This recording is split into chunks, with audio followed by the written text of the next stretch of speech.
우리 마가복음 12장 1절에서 12절까지 우리 다 같이 합독하도록 하겠습니다.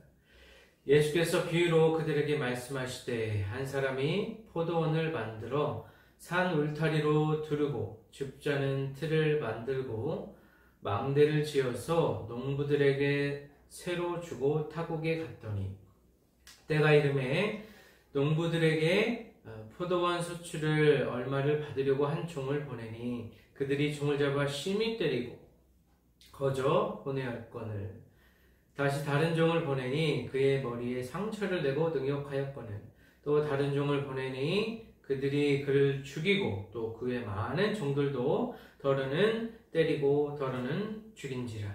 이제 한 사람이 남았으니 곧 그가 사랑하는 아들이라. 최후로 이를 보내며 이르되 내 아들은 존대하리라 하였더니 그 농부들이 서로 말하되 이는 상속자니 자 죽이자 그러면 그 유산이 우리 것이 되리라 하고 이에 잡아 죽여 포도원 밖에 내던졌느니라. 포도원 주인이 이를 어떻게 하겠느냐 와서 그 농부들을 진멸하고 포도원을 다른 사람에게 주리라. 너희가 성경에 건축자들이 버린 돌이 모퉁이의 머릿돌이 되었나니 이것은 주로 말미암아 된 것이요 우리 눈에 놀랍도다 함을 읽어보지도 못하였느냐 하시니라. 그들이 예수의 이 비유가 자기들을 가리켜 말씀하심인 줄 알고 잡고자 하되 무리를 두려워하여 예수를 두고 가니라. 아멘. 기도하겠습니다. 하나님 감사합니다. 오늘도 주의 말씀 앞에 섰습니다. 우리가 하나님의 말씀에 더욱더 겸손하고 더욱더 온유한 성품을 가지며 살아가는 우리 모든 성도가 될 수 있도록 주여 도와주시옵소서. 감사드리며 예수님의 이름으로 기도합니다. 네, 오늘도 주의 말씀을 같이 나누겠습니다. 오늘은 지난주에 이어서 예수님께서 종교 지도자들에게 당시 장로들과 서기관들 또 바리새인들 제사장들을 향해서 주님께서 가르치시는 내용입니다. 또 그들이 당면한 심판에 대해서 주님께서 말씀하고 계십니다. 우리가 지난주에는 예수님의 권위에 대해서 하나님의 권위를 이어받은 우리 이 예수님께서 당시에 이 종교 지도자들을 책망하시고 그들의 질문에 그들의 속임수에 넘어가지 않으시고 예수님의 권위를 드러내시는 그러한 사건을 우리가 살펴보았습니다. 이번 주도 마찬가지로 그 연장선에서 예수님의 권위 또 예수님께서 이 권세를 가지고 장차 심판하실 심판주로 이 땅에 오신다는 그 사실을 주님께서 말씀해주고 계십니다. 오늘은 포도원 농부의 비유를 통하여서 우리의 신앙을 다시 한번 돌아보고 또 우리가 하나님이 우리에게 바라시는 것이 무엇인지 우리의 신앙의 올바른 길을 또한 모색해 보도록 하겠습니다. 12장 1절에 보니까 예수께서 비유로 그들에게 말씀하시되 한 사람이 포도원을 만들어 산 울타리로 두르고 줍자는 틀을 만들고 망대를 지어서 농부들에게 새로 주고 타국에 갔다 이렇게 말씀하고 계십니다. 예수님께서 제자들 또는 군중들을 가르치실 때에 이 비유로 말씀하고 계십니다. 이 비유는 어떠한 상황을 다른 것을 들어서 주님께서 나타내시게 되는데 또 이 비유라는 것은 깨닫지 못하는 자, 눈이 어둡고 귀가 어두운 자들에게는 이 비유가 아주 난해하고 무슨 말씀인지 도무지 이해할 수 없는 말씀으로 다가오게 됩니다. 하지만 우리 예수님께 마음을 열고 성령께서 깨닫게 하시는 자들에게는 이 비유가 하나님 나라의 비밀이고 또 예수 그리스도, 메시아 되시는 이 예수 그리스도에 대한 비밀이 이 비유의 숨겨져 있다는 사실을 우리가 이 시간 말씀을 통해서 깨달으시기를 바랍니다. 12장 1절에 주님께서 말씀하시기를 포도원이 있고 또 포도원을 관리하는 이 관리자들, 이 농부들이라고 표현되고 있습니다. 농부들에게 쇠를 주고 타국에 갔다라고 표현되어 있습니다. 그래서 이 포도원의 주인은 없는 상태에서 이것을 임시로 맡아 관리하는 관리자들, 이 농부들에게 쇠를 주고 멀리 떠나 있는 그러한 상황을 주님께서 설정하고 계십니다. 그래서 포도원을 만들어서 산 울타리로 두르고 즙자는 틀을 만들고 망대를 지었다는 것은 포도원을 잘 관리하기 위해서 울타리도 두르고 또 높은 이 망대를 세워서 주위를 관찰하고 또 보호하는 그러한 역할을 하기 위해서 또 망대를 세웠음을 나타내고 있습니다. 그래서 주인이 타국에 떠나갔다가 2절에 보니까 때가 이름에 농부들에게 포도원 소출을 얼마를 받으려고 한 종을 보냈다. 이렇게 얘기하고 있습니다. 예수님께서는 당시 주위에서 흔히 벌어지는 이 소작농의 어떤 비유라고도 볼 수 있죠. 그래서 새를 맡기고 이 땅을 맡기고 잠시 떠났다가 이제 때가 되어서 하나님의 때라고도 볼 수 있습니다. 이것은 카이로스의 때라고도 볼 수가 있는 것이죠. 역사적으로 흘러가는 시간이 아니라 하나님께서 계획하신 한 때가 되어서 하나님의 종들을 보내었다. 이렇게도 표현할 수 있겠습니다. 그래서 세를 받으려고 한 종을 보내었다는 것은 다시 말하면 이 포도원이라는 것은 이스라엘 백성을 의미하고 이 포도원 주인은 하나님을 의미하고 또 이 관리하는 악한 농부들은 당시의 종교 지도자들이라고 볼 수 있습니다. 당시의 종교 지도자들에게 하나님의 종, 즉 선지자 또는 예언자들을 구약부터 계속해서 이스라엘 백성들을 위해서 보내었다는 것을 상징적으로 이런 비유를 통해서 주님께서 말씀해주고 계시는 것입니다. 이런 종지자, 예언자들, 선지자들, 구약의 많은 선지자들을 당시 이스라엘 사회에 보내었을 때 이 농부들, 이 제사장들, 이 종교 지도자들은 어떻게 했느냐? 3절 보니까 그들이 종을 잡아 심히 때리고 거저 보내었다.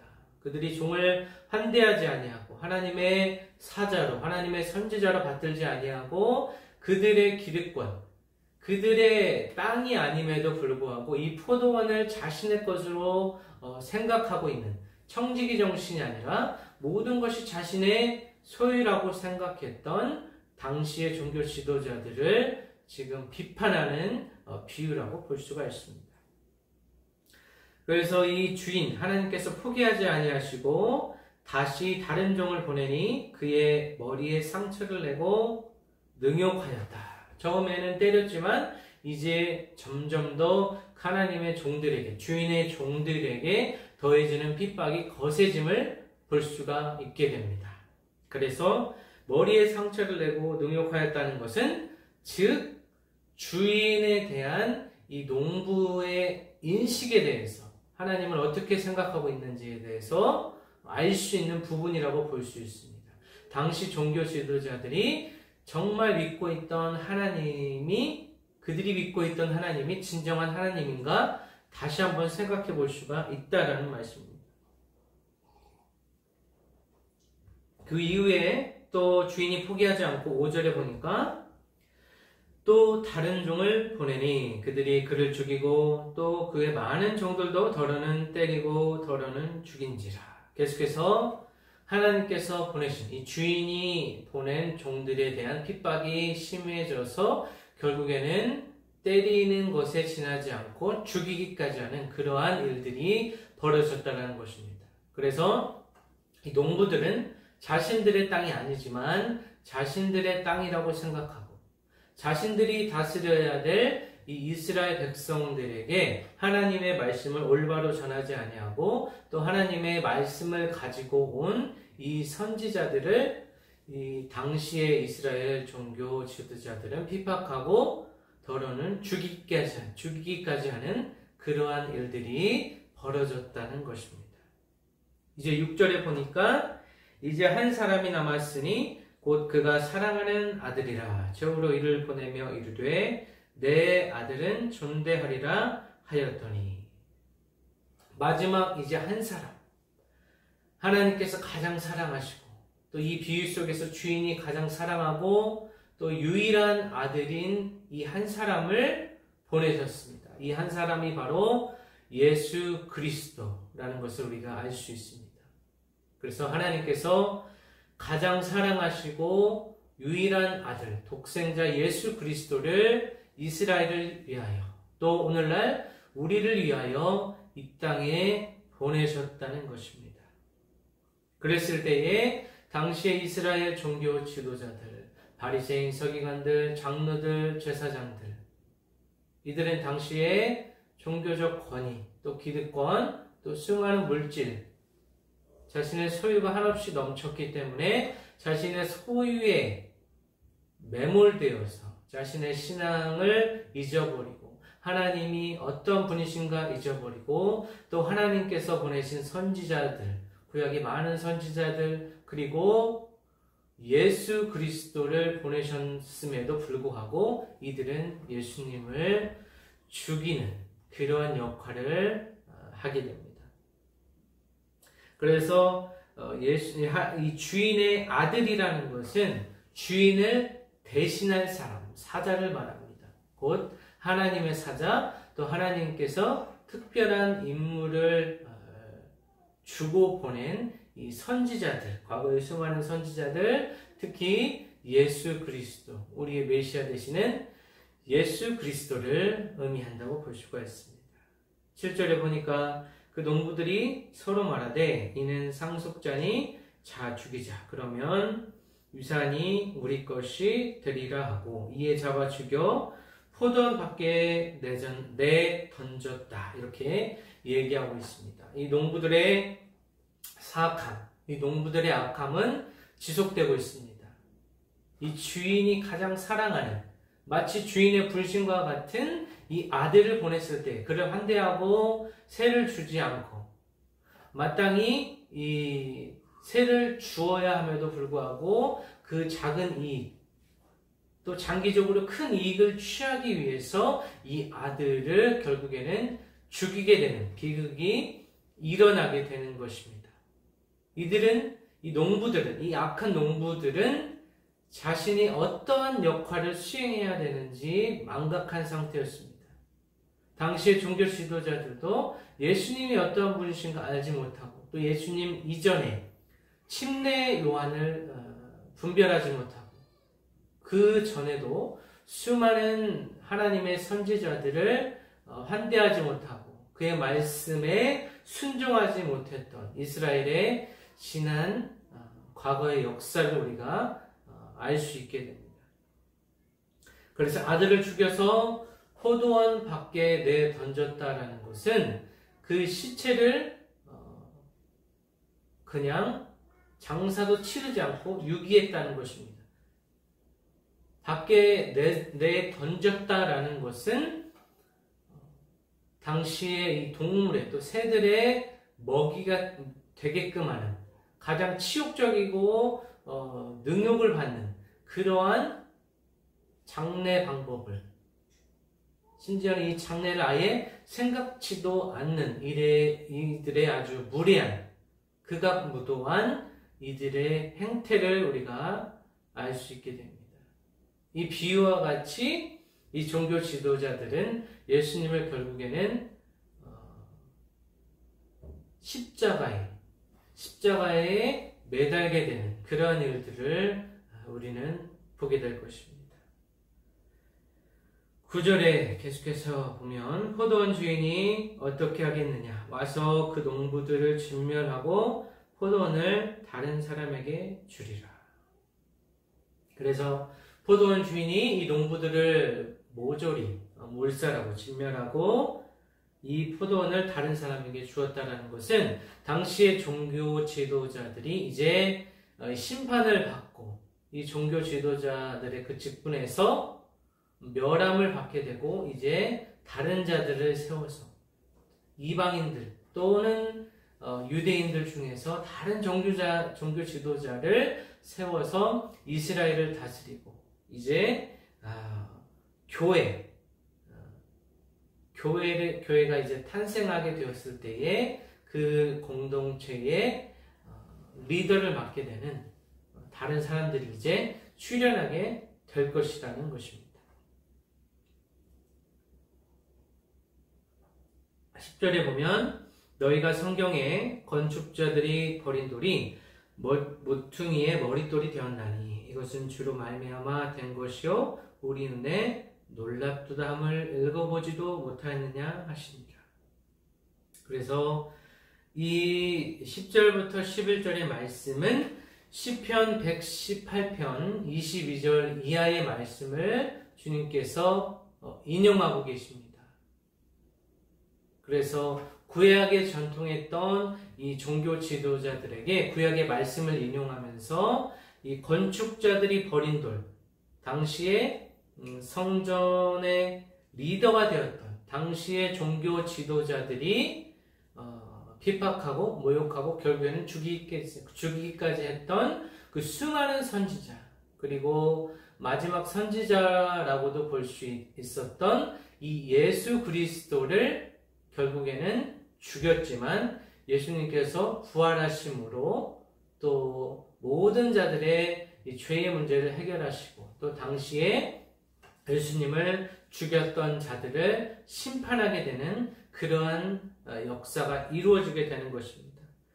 그래서 건축자들이 버린 돌이 모퉁이의 머릿돌이 되었다는 것은 이 종교 지도자들, 이 사람들이 버렸던 이 예수님이 결국에는 가장 중요한 역할, 가장 핵심적인 역할을 우리 삶 속에 허락하시게 된다라는 것입니다. 그래서 모퉁이의 머릿돌이라는 것은 교회가 이제 생성되고 태동하는 그 교회의 터전, 교회의 반석과 같은 역할을 예수 그리스도께서 이제 감당하시게 되고 이제 새로운 성전이 이제 건축된다는 것을 얘기해주고 있습니다.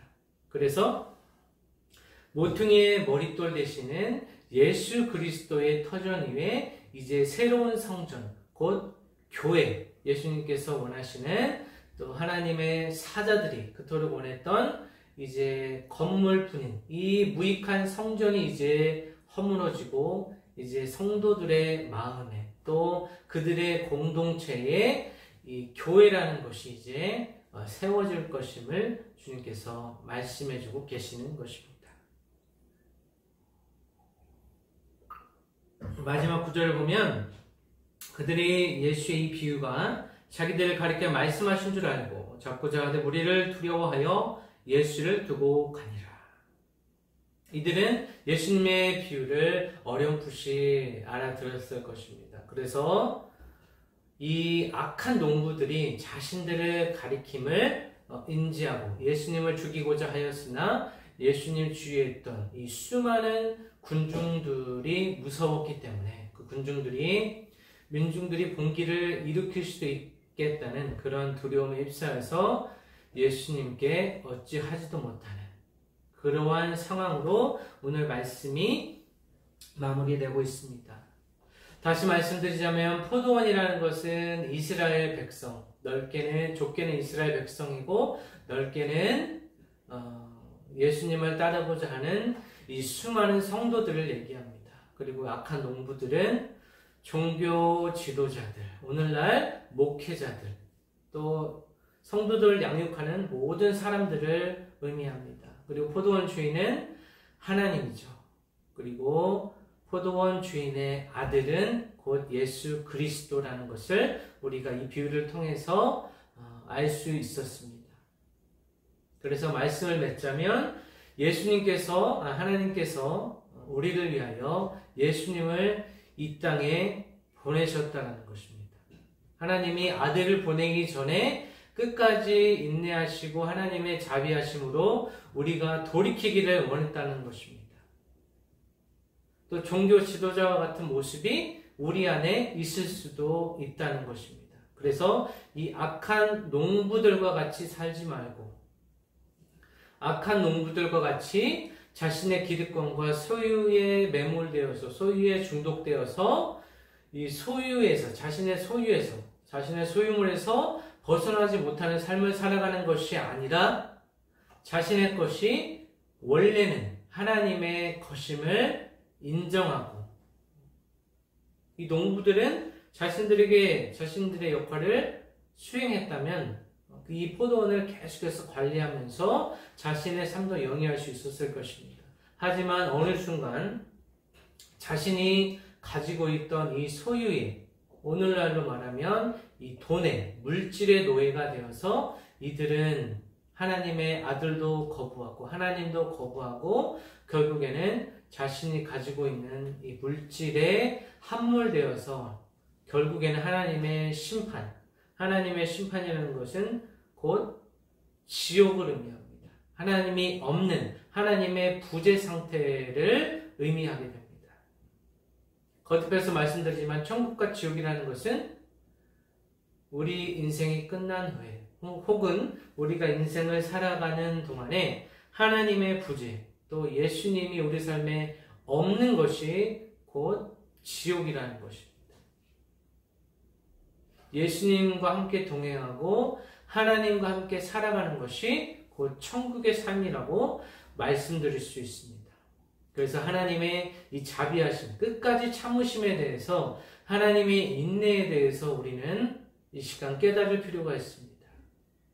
오늘날 이 말세지마를 살아가는 우리 성도들의 자세는 곧 하나님 앞에서 거룩함으로 우리 이 땅의 것에 노예가 되지 아니하고 이 땅의 것 때문에 하나님을 배반하지 아니하고 하나님을 찬양하고 하나님께 기도하고 하나님을 예배하는 일을 멈추지 않고 이 세상의 것과 바꾸지 않는 이 순수하고 거룩한 신앙을 이 시대에 원하시는 것입니다. 그래서 하나님의 백성으로 살아가는 우리들에게 가장 중요한 것은 무엇이냐? 이 땅의 것을 의지하지 아니하고 온전히 하나님의 은혜만을 사모하며 그분께서 주시는 날마다 허락하시는 새로운 은혜, 일용할 양식을 먹으면서 주님 나라에 갈 때까지 우리의 신앙이 변질되지 아니하고 이 세상의 가치관에 흔들리지 않고 살아가는 것이 바로 성도의 역할이라는 것입니다.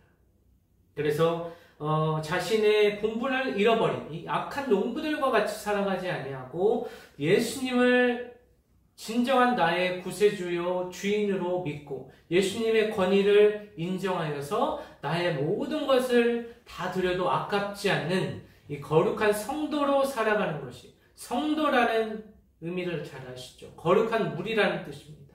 우리는 하나님의 성품, 성령의 열매를 계속해서 맺어가는 것이 이 하나님께서 우리에게 예수 그리스도를 보내신 목적이라는 것입니다. 1차적으로는 죄의 문제에서 우리가 해결함을 받았고 그 이후에는 하나님께서 보내주신 사자를 통하여서 또 하나님께서 주신 이 말씀을 통하여서 우리 안에 계속해서 성령의 열매를 맺으며 살아가는 것, 그리고 우리가 마지막 하늘나라에 가기까지 예수님의 성품과 가까워지는 것이 우리 인생의 목적이고 목표라고도 볼 수가 있는 것입니다.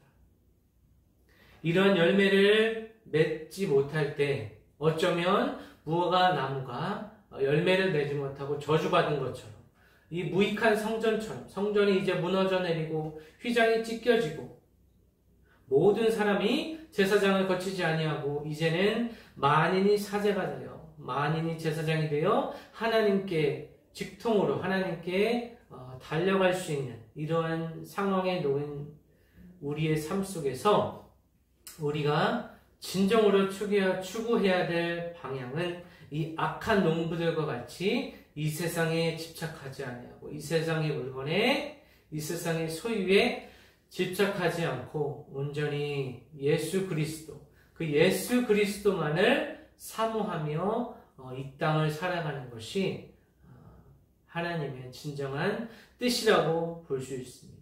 우리 모두 다 이 비유에서 보았듯이 이 농부들의 심리와 농부들의 상태를 이해하지 못할 수도 있지만 이 악한 농부들이 곧 우리의 모습이 될 수 있습니다. 우리가 먼저 믿었다고 해서 아직 믿지 않는 자들을 비난하거나 또 믿고 있는 자들을 하나님께 올바로 인도하지 못하고 하나님을 오해하게 만드는, 진정 우리가 그리스도인의 모습으로 살아가고 있는지 이 비유의 말씀을 통해서 우리가 깨달을 수 있기를 바랍니다. 이 말씀이 우리에게 깨달음으로, 두려움으로 다가왔다면 이것이 큰 축복이고 은혜인 줄로 믿습니다. 그래서 우리 인생 가운데 예수 그리스도만이 참된 소망이 되시고 참된 기쁨이 되시고 모든 문제의 해결책이 되시고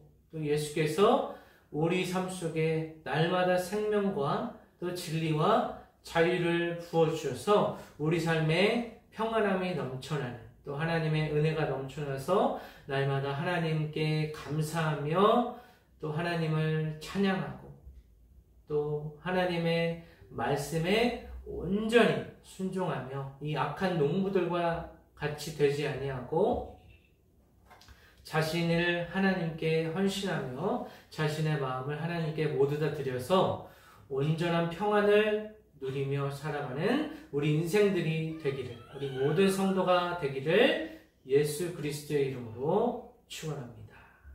기도하겠습니다. 하나님, 부족한 종이 말씀을 전했습니다. 이 땅을 살아가면서 우리의 눈과 우리의 손과 발이 어디로 향하는지 모르겠습니다.